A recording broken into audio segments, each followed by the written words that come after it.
തമിഴ്നാട്ടിൽ സിമന്റ് വില ശരാശരി 350 രൂപ, കർണാടകയിൽ 360, പശ്ചിമ ബംഗാളിൽ 300 രൂപ.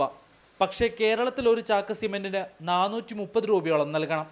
അതായത് മറ്റ് സംസ്ഥാനങ്ങളിൽ ഉള്ളതിനേക്കാൾ 100 രൂപയോളം കൂടുതൽ. അന്യായമായ സിമന്റ് വില വർധന സംസ്ഥാനത്തെ നിർമ്മാണ മേഖലയെ സ്തംഭിപ്പിച്ചിരിക്കുകയാണ്.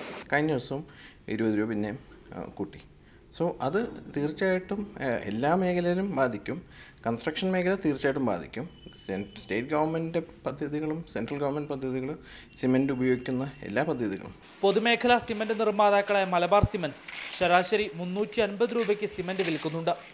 പക്ഷേ ആവശ്യത്തിന് ഉൽപ്പന്നം വിപണിയിലെത്തിച്ച വില നിയന്ത്രണത്തിന് ഇടപെടേണ്ട മലബാർ സിമൻറ്റ്സിന് അതിന് സാധിക്കുന്നില്ല. സിമൻറ്റിന് പുറമെ കമ്പിക്കും മെറ്റലിനുമെല്ലാം വില കൂടി. കമ്പിക്ക് കിലോയ്ക്ക് 10 രൂപയാണ് വർദ്ധിച്ചത്. 45,000 രൂപയാണ് ഒരു ടൺ സ്റ്റീലിന്. 45 അതിന് കൂടിക്കൊണ്ടിരിക്കുന്നു.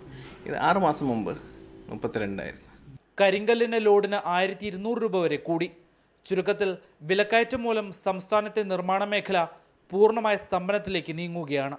അഭിലാഷ് ഗോപിനാഥൻ, മാതൃഭൂമി ന്യൂസ്, കൊച്ചി.